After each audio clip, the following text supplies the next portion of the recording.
Good afternoon, everybody. Thank you for joining us. My name is Stacey Mead, an HR Director at the HR Department. Welcome to our national webinar this afternoon. We are joined by Martin Gibbs, who's Managing Partner of Dafferns Chartered Accountants. And Martin is here today to talk us through the different support options that are available for businesses such as yourselves.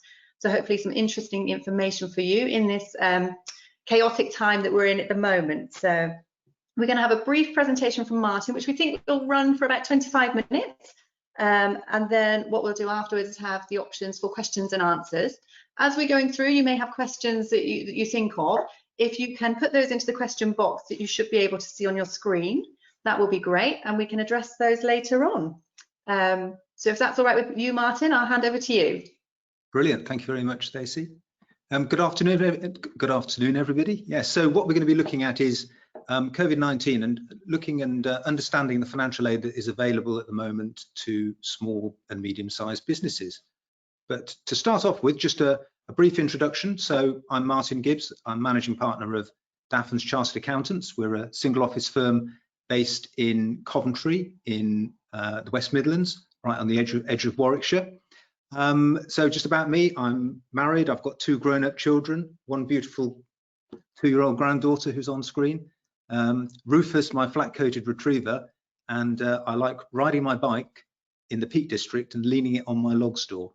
So that's me in a nutshell. I've been an accountant for 38 years, and I've been a partner here at Dafferns for the last 21 years. You can check me out on Twitter, on Instagram as the Connected Accountant, and obviously on LinkedIn, and my email address is martin.gibbs@dafferns.com. Dafferns Chartered Accountants then have been around since 1896, and we've been trusted advisors to thousands and thousands of West Midlands businesses over that time. We're a full service accounting firm, as I say, based in Coventry, but we have national and international reach. We are proud to be members of AGN International, which is an association of independent accounting firms across the world. 200 accounting firms in approaching 100 countries. One of my roles at the moment is that I am the chairman of the EMEA region, which is Europe, Middle East and Africa for AGN International.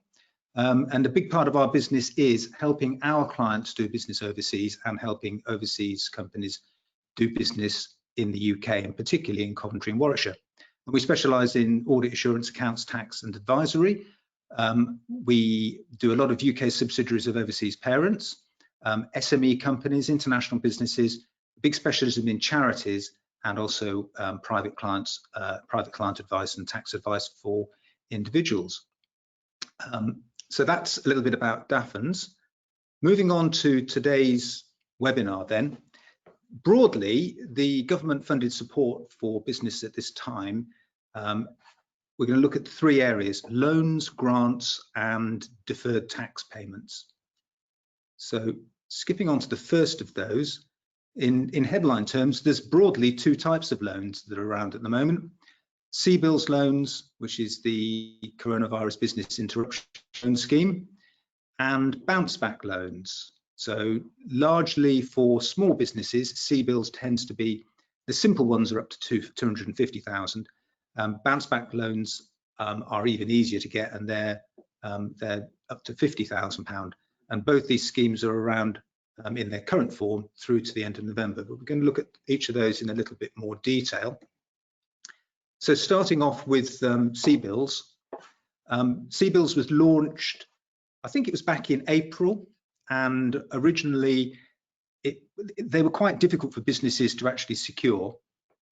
And the process that the banks had to go through was quite rigorous, and there was a big focus at that time on that businesses had to prove that they were viable businesses, and there were lots of hurdles for businesses to get over. Now, CBILS loans vary in size, and there's lots of different categories. As I say, for the small business, the easy ones to get tend to be up to £250,000, but CBILS can be finance of up to 5 million for businesses, repayable over up to 6 years. The other features of CBILS loans is that potentially they are interest free for the first 12 months, that they don't require personal guarantees, and the government will guarantee 80% of the security on the loan. And the problem has been with a lot of banks is the way they've had to approach the remaining 20%, that the banks have had to prove that it's a bankable proposition before the loan was given. And there's also small print in terms of the cap on claims that may be made by various lenders, and also self-employed people as well as limited companies are eligible to apply under CBILS. It's been around for quite a long time, and originally the scheme was going to be closing for new applications at the end of September, but that has now rolled on through to the 30th of November. But broadly then, businesses have to be UK based with a turnover of no more than 45 million, which is huge. They have to have, and this is a key thing, they have to have a borrowing proposal which would be considered viable by the lender were it not for the current coronavirus pandemic. And you have to be able to show that the business would otherwise be, a viable business were it not for the pandemic. And as I say, the application deadline has been extended through to 30th November. So CBILS is there. CBILS has been a lifeline for many businesses, but it is a loan, and it's a loan that has to be repaid. And I've seen quite a few clients who have secured CBILS loans, and it's almost been that has been the end, that's been the solution. But long term, they do have to have a plan and a viable business to be able to repay the loan. I think the government may well have a big problem further down the line, because I think there's going to be a lot of businesses failing, unfortunately, and calling on this guarantee. So there's a lot of detail. The devil is in the detail with CBILS, and it's good, but it's not necessarily the answer to everything. The coronavirus bounce back loans are a different thing entirely.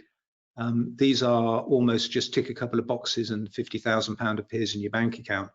Again, I think businesses need to be wary of these. They are, again, a loan. They may be 100% guaranteed, and they may be interest-free or a repayment-free for the first 12 months. But again, ultimately, they're a loan, and they need to be repaid. But this scheme is also effective up to the 30th of November. Technically, the government seems to be using a phrase, I think, on CBILS, that the application deadline for that has been extended to the 30th of November. For coronavirus bounce back loans, they're using a phrase effective to 30th November. I don't quite understand what the difference between the two is. And again, in order to qualify for a bounce back loan, you need to be able to evidence that your business has been negatively affected by coronavirus and was not a difficulty in an undertaking in difficulty at December 19. So in other words, that it is definitely everything was fine before the pandemic, and it's the pandemic that has impacted the business. But these loans do seem particularly straightforward and easy to get. And the money ends up in people's bank accounts seemingly very, very quickly, which is good news. On the 24th of September, we had not a budget, but a bit of a mini budget from Rishi Sunak, and a number of things were clarified in relation to these loans. So bounce back loans extended from 6 years to 10 years on the repayment. Potentially that then cuts repayments by up to half. CBILS, again, you're able to extend the length of the loan from 6 to 10 years, which I think this is really starting to reflect the fact that businesses are going to struggle to repay these big chunks of money they've been lent. And also extending the deadline for new applications for CBILS and through to November 20. Yes, and businesses in real trouble can then look at suspending repayments altogether for 6 months. I think this is reflecting the reality that things are going to start to get tougher over the next 6 months. So moving on now to look at the second part, which is grants. Now, loans have to be repaid. Grants are grants, and you receive the money, and providing you've correctly applied for the grant and you qualify, you're not going to have to refund money under these schemes. That is a big thing. So when you receive a grant, and thousands and thousands and thousands of businesses have obviously benefited under the furlough scheme, that money has come in and that money does not need to be repaid, whereas obviously your CBILS money, that has got to be repaid. So grants far outweigh loans. So we've got the new job support scheme, the old furlough scheme, and then I'm going to talk a little bit about the job retention bonus, which starts next year. So, whoops, where are we? Yes, so looking at the job support scheme. So this is the new 22% support scheme.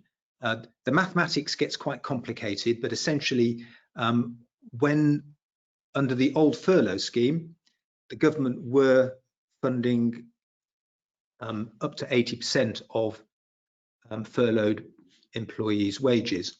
Under the new job support scheme that starts on the 1st of November, it's no longer 80%, 70% or 60% as furlough has come down over the previous months. And remembering that it was 80% up to the end of August, 70% to the end of September, and then finally 60% up to the end of October.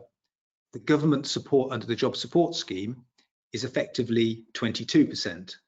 So the way this works is, and the mathematics is quite complicated, particularly if you try and apply it to somebody working a 40-hour week or a 35-hour week, the numbers don't work out very easily, which is why that you see figures like 22% and 77% being quoted, and clearly that adds up to 99, not 100. So the answer is it's 22 point something and 77 point something. But essentially what you've got is that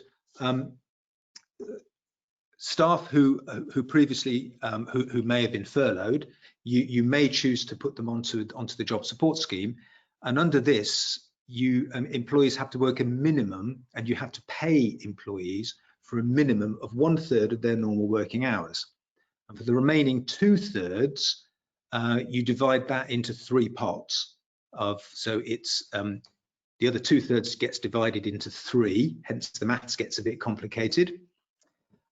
And the employer has to pay for 1/3, the government pays for 1/3, and the employee has to give up foregoes 1/3. Hence, employees should receive at least 77% of their pay, and the government will generally be contributing the remaining 22% or 22 point something percent. So if you think that back earlier in April, May and June, the government were contributing 80% from the 1st of October under the new scheme with different rules, it's only 22%. We say only, but this scheme is based on something called Kurzarbeit, which is a German invention. Potentially it's German engineering where you want it most during a coronavirus crisis, but Kurzarbeit is a German policy, and it actually means shorter working hours or shorter working time. And it's seen as one of Germany's most successful economic exports, and has been attributed as being one of the key reasons why the German economy managed to recover so quickly after the 2008-2009 global economic crisis. So the idea that people work a shorter period of time, their job is preserved and retained, and the employer, the employee, and the government all make some contribution towards that. So I'm encouraged by the fact that Kurzarbeit has been so successful, particularly in Germany and other companies that have adopted it, which is good, because I've been a little bit cynical about the job support scheme and the drop to 22%.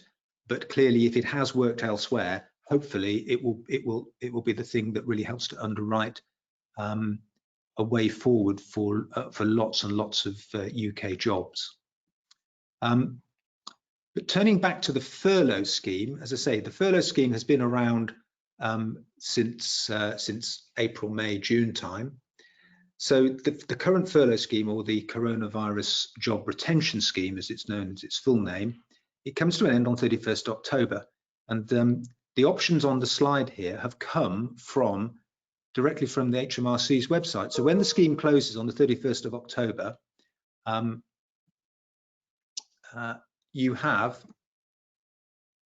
employers have a number of clear options. You can firstly bring your employees back from furlough to work their normal working hours. You can reduce your employees' hours or terminate their employment. And if you do that, normal redundancy rules apply. Now, this really does seem to be something that, unfortunately, that the UK is heading towards, the point where jobs have been protected by the furlough scheme. That comes to an end, and economic reality has to bite. And so I think potentially there's going to be a lot of jobs that are going to be lost from the 1st of November onwards. So with the old furlough scheme, it ends at the end of October, but 30th of November is the last day that you can submit a claim, after which you won't be able to submit any more claims. So the old furlough scheme, which has kept so many jobs in place over the summer, is fully coming to an end, and it's definitely heading towards a decision point for UK employers. Just a note of caution on furlough grant claims. The way the system has worked is that employers have been applying for it through the PAYE system and submitting a claim. Not many of these claims have actually been reviewed or checked yet, but we are seeing more and more reports that HMRC are starting to look at claims and are being particularly heavy-handed when they're reviewing these grant claims. And the penalties on businesses that may have got it wrong inadvertently, or maybe deliberately got it wrong, the consequences could be quite severe for businesses. One aspect which I think a lot of us have been troubled by is businesses who have furloughed directors, because there's a very narrow dividing line between directors being furloughed and still being able to undertake their statutory responsibilities as directors, and their other duties and responsibilities running the business and building a business. So I think I've always been very cautious of furloughing directors, and I know a lot of people have been doing it and have looked into it very carefully, but I think many people are going to find they come under very firm review from HMRC over the coming months. And unfortunately, I suspect there's been the system has been easy to put in incorrect claims, and businesses that have done that, unfortunately, I think HMRC are going to come down very heavy on them. So we need to watch this space and see what happens. But I think that's likely to be a bit of a theme over the next few months. The next slide is something I'm calling Rishi's cliff edge, which goes back to the previous slide, which was the last one slide, where the options that HMRC or the government are giving you in terms of do you bring people back from furlough? Is their job viable? If not, the job has to come to an end. The other day, I think it was Tuesday, Rishi Sunak made his speech to the virtual Conservative Party conference, and he seemed to be echoing this exact point that we're now seeing our economy go through changes as a result of coronavirus that can't be ignored. And he's always said that he couldn't protect every job or every business. And the government's direction seems to be moving away from the safety net of furlough through to maybe accepting the economic reality that there's going to be a substantial number of jobs lost, and turning around to perhaps looking at what he's saying is committing himself to a single priority to create, support and extend opportunity to as many people as he can. So there's a change in focus and a change in emphasis there. Perhaps that has to happen. The whole Kurzarbeit concept, if it's worked for Germany, I really hope it's going to work positively for the UK, and being positive, maybe it will. Moving on from that, there's another scheme which is to support job placements. Haven't heard a huge amount about this, but this is the Kickstart scheme, which is giving, I think it's £1,500 grants per job placement, and giving you cover on setup costs and so on. Haven't seen a huge amount of this actually being spoken about or coming through to reality at the moment, but I think this is something we will see. And then there's this curious one, the final sort of element on the grant section is the job retention bonus, which comes in from February. And so going back to the furlough scheme, this was brought in and announced before the new job support scheme, and it was basically there as supposedly an incentive for employers that if you can keep people who you have at some point furloughed employed and on your payroll by January, February next year, you qualify for a £1,000 one-off bonus payment or grant payment to the employer per employee. And it did make me smile that HMRC's website says you do not have to pay this money to your employee. I wonder how many employers would.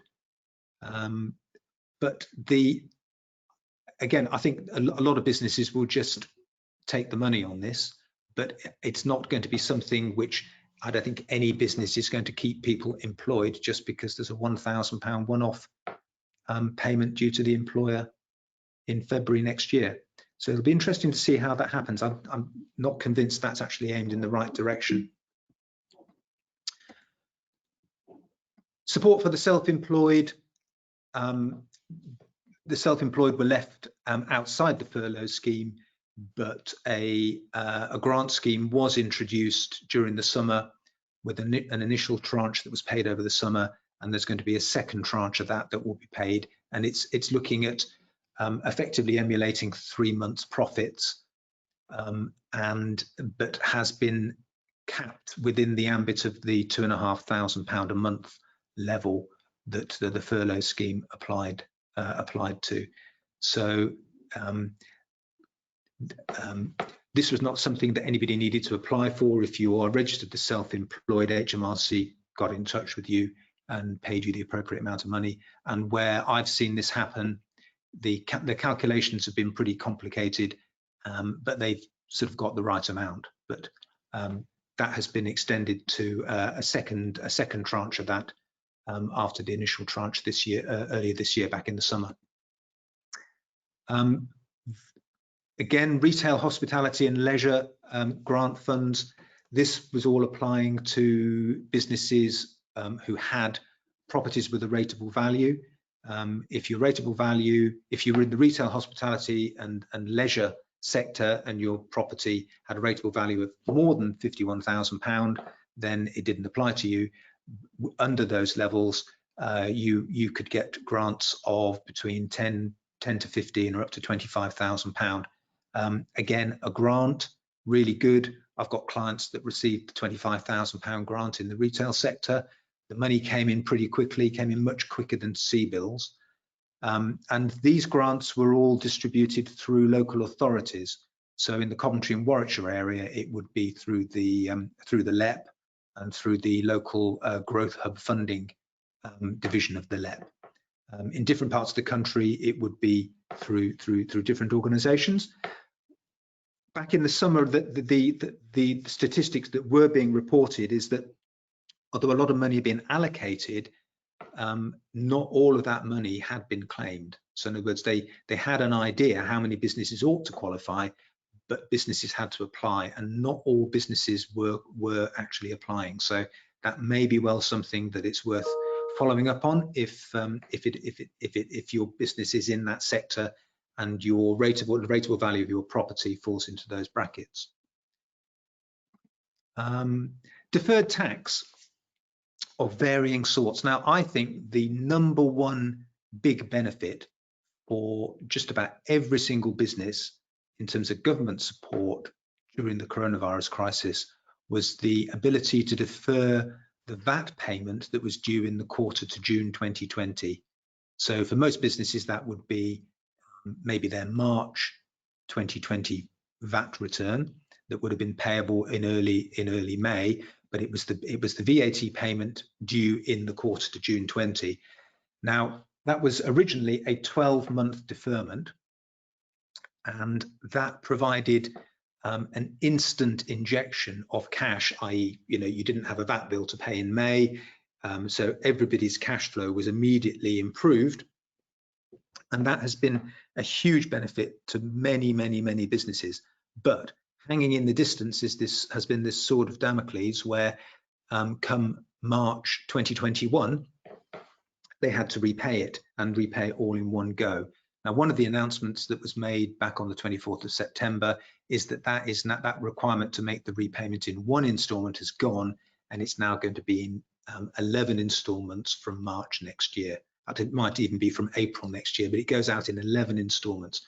And that's a huge benefit. It gives businesses the opportunity to cash flow this sensibly over a much longer period of time.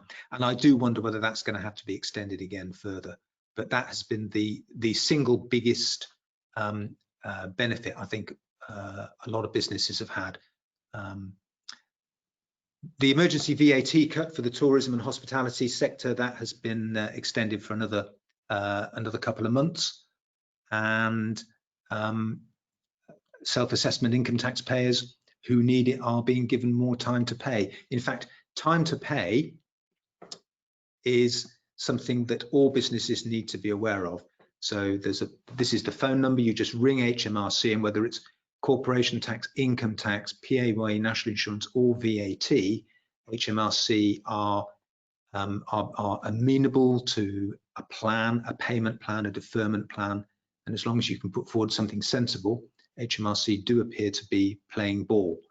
Now, there is something which I think businesses just need to be aware of. Time to pay has been around for a long time, and when it first came out a few years ago, a lot of people, well, say a few years ago, during the economic crisis 10 years ago, a lot of businesses went for it, but time to pay was regarded as an arrangement with creditors. So we probably all filled out forms where we had to tick a box to say, has our business ever entered into an arrangement with a creditor, which is effectively an indicator of insolvency. Time to pay always was regarded as an arrangement with creditors. Now, under the more relaxed regime at the moment during the coronavirus pandemic, that is not necessarily the case. It's no longer necessarily seen as by asking for time to pay, you are admitting that your business is potentially insolvent. But it is something to consider before you go for time to pay. That you just need to be aware of the meaning of what you're doing, and that you need to sort of tread carefully.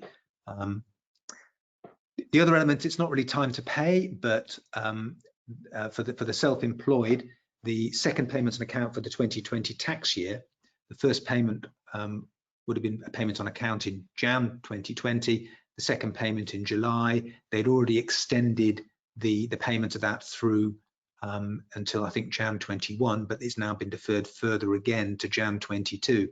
But the key thing there is it's not a grant, they're not waiving the tax, it's just deferring it.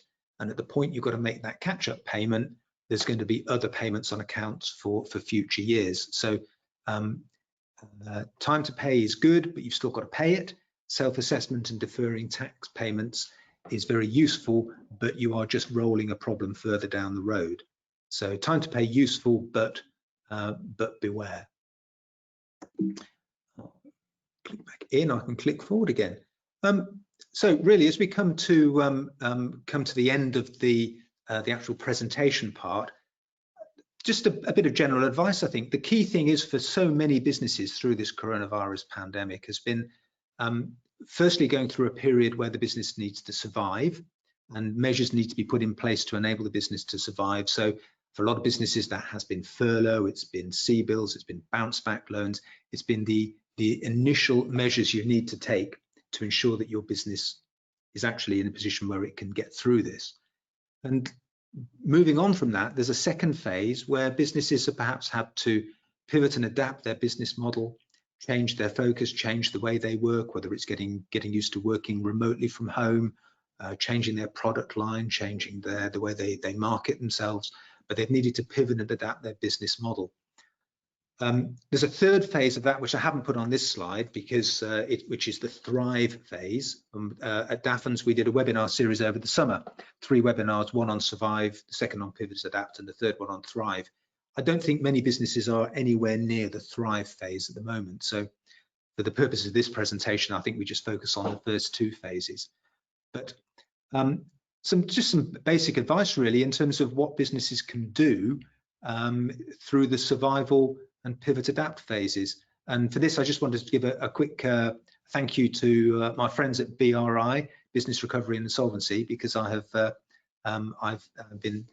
taken some of the content for this from their website, and John Rimmer from BRI said it was absolutely fine, providing I gave him a positive name check. So thank you, John.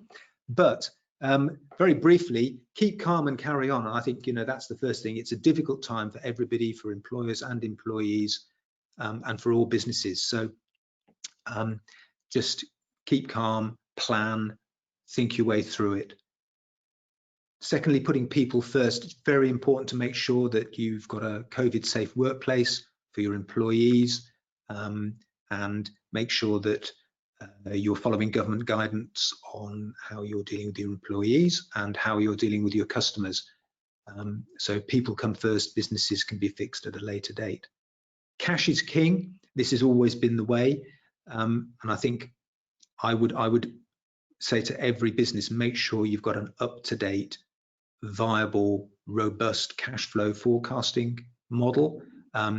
If you aren't able to do one for yourself, talk to your bookkeeper or accountant. I think businesses that are able to forecast and model their cash flows are in a much stronger position to be able to get through and survive this. Also, if you're going to be applying for any loan, you're going to need a cash flow forecast that stacks up. Another element of cash is king, which resonated certainly with a lot of people here at Dafferns and with our clients, is the concept of not breaking the chain, and that it's very important that small businesses continue to pay other small businesses, that you continue to pay your suppliers, that you try and keep as much of the business running on as normal, because if one business doesn't pay another business, then that business can't pay its payroll. So there's a bit of a domino effect that I think it's the responsibility of all small business owners to ensure that we don't fall over. On the cost front, it's a case of, again, on the back of your cash flow forecast, making sure you're only spending money on things you really need to be spending money on. The nice to have things and the vanity projects maybe need to be deferred until further down the line. Being flexible in all things, being flexible with your employees, being flexible with your customers, with your suppliers.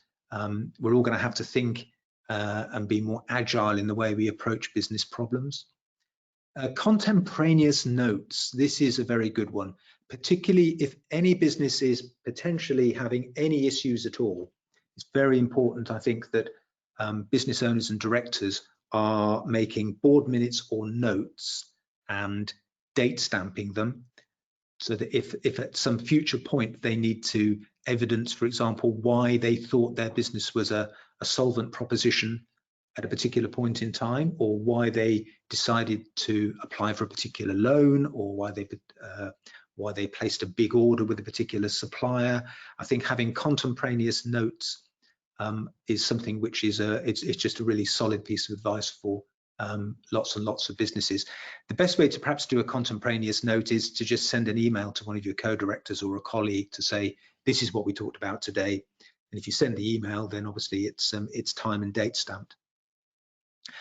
Identifying key suppliers and key customers. The key thing there is that we all know who our key customers and key suppliers is, but it's maybe stress testing the business to see what happens if one of your suppliers, if one of your key suppliers, if their business fails.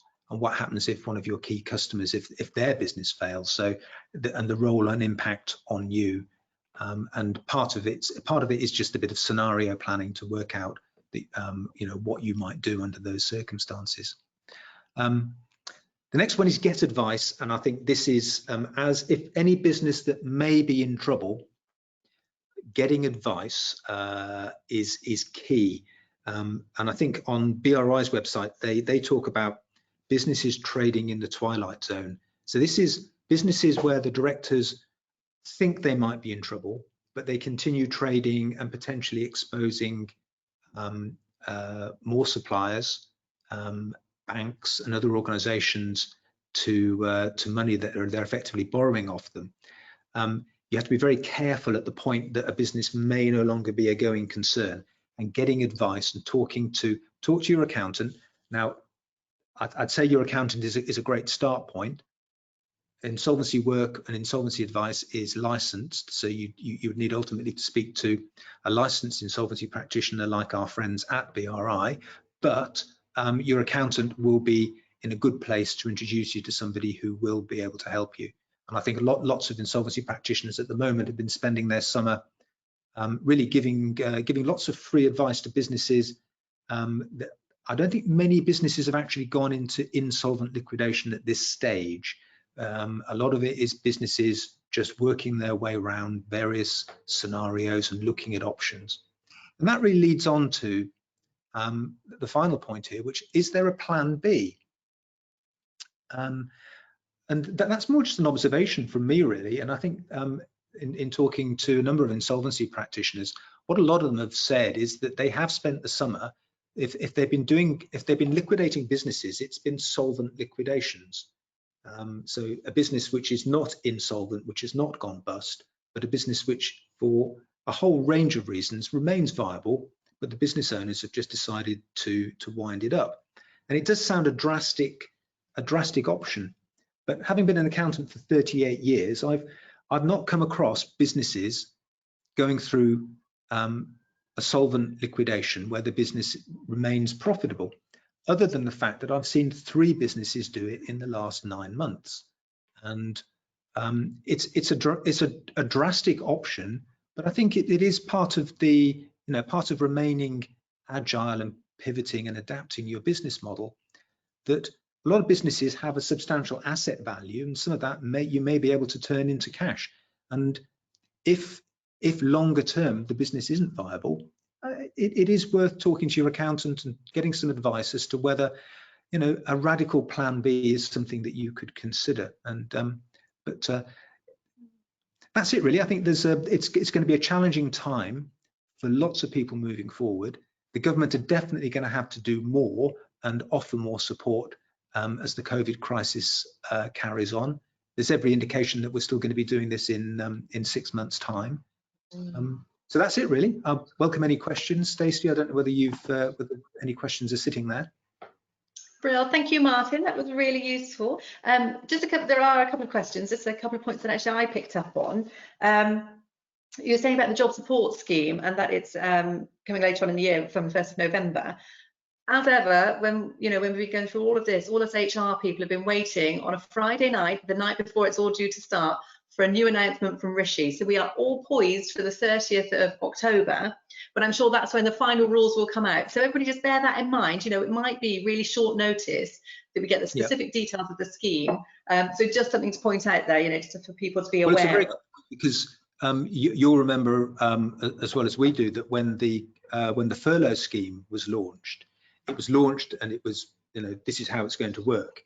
And I can remember, do you remember that day when they actually revealed how the calculations would work?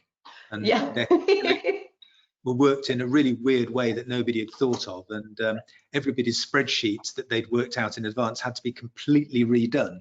That was around about just after Easter, I seem to remember. So yeah, when they actually say how this works and the actual mechanics of it, expect it to be slightly different. Absolutely. Wait until we know the definite, isn't it? And another thing on just the job retention scheme. So you're absolutely right. It's a great idea, but your employees have to be earning a certain amount of money in order for you to get the bonus. So in order for them to have remained employed, if you like, so they can use the new job support scheme, but they have to be earning a certain amount of money in order to be qualifying for you to get that £1,000 bonus. So again, just something to be conscious of. Yeah. But a couple of questions here, Martin. It's a really interesting one. Okay. So if somebody's turnover has reduced by 68%, for example, they want to deregister for VAT. Is that something that's easy to do? Anything that they need to think about? Any loopholes? Anything that they need to watch out for? So I think yes, if a business's turnover falls below the VAT registration threshold, you can look at deregistering for VAT. I think you need to think carefully, because you can register for VAT voluntarily if your turnover is under the registration limit.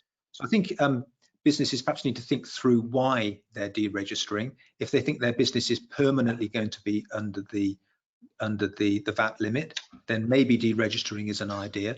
But if they are, if their customers are all VAT registered businesses, by deregistering, it just means they're not going to be able to recover the input tax on their on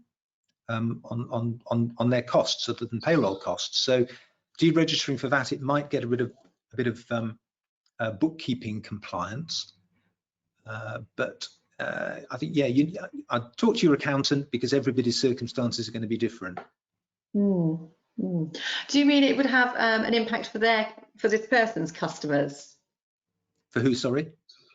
So the person that's asking, do you mean it would have an impact for, if their customers are VAT registered, it could impact negatively on them? No, I mean, the thing is that if you're a B2B business, and you are and all of your outputs are standard rated, and you're selling to other businesses who are also standard rated for VAT, you send them an invoice for £100 plus VAT, they're just going to claim the VAT back. So the VAT is, other than a bookkeeping administration exercise, there's no cost to the business.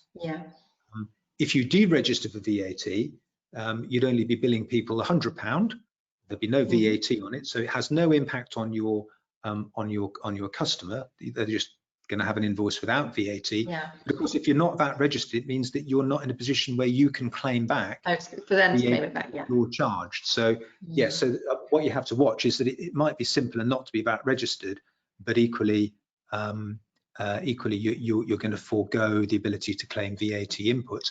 And also at the point that you deregister, you're going to have to repay the VAT that you've reclaimed on any goods on hand. So there could be a sting in the tail.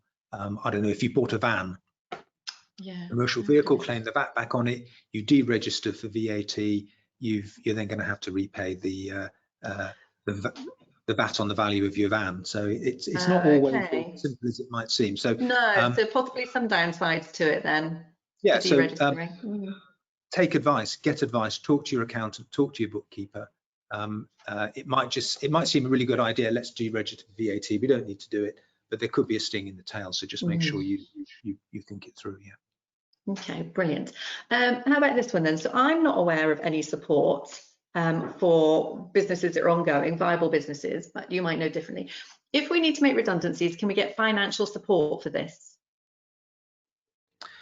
I'm not aware of that. I know under certain circumstances, under the furlough scheme, under certain circumstances,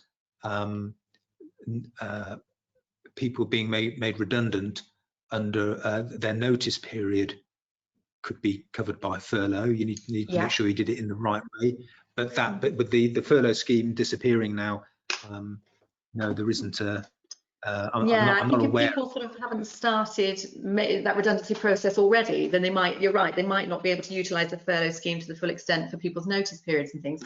I'm not aware of any grants or anything that are available for people for making redundancies, if their business is going to continue. No, but I think in terms of grants, there are different grants in different parts of the country and maybe regionally within the UK. So in Coventry and Warwickshire, I would advise anybody to get in touch with the Coventry Warwickshire Growth Hub that's part of the local enterprise partnership, the LEP.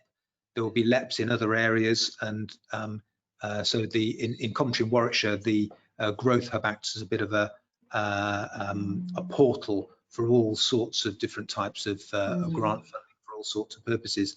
So check locally to see if there's anything, if there's any scheme for your particular sector or in your region. But no, no, there's no.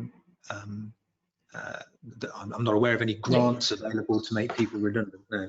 No, I wonder if there might be, if you can potentially get grants for the people that you're retaining, that might sort of counteract the money that you have to pay out for making people redundant, you know, if you can sort of make it work that way. But I think there's nothing, I don't think there's any incentive to make people redundant, you know.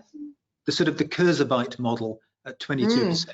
That is going to be, I hope it's really successful. It certainly seems that it's worked very well in other parts of the world. Maybe we've just been lucky in that we've had this 80% support. I mentioned that Dafferns are part of AGN International, and I was talking to a chap I know really well through AGN International from a sizable German firm, and we were comparing notes on. He wanted to know how the UK furlough scheme was working, and he didn't call it Kurzarbeit, but he described the system whereby they had much more flexibility on reducing people's hours. Obviously, it is Kurzarbeit.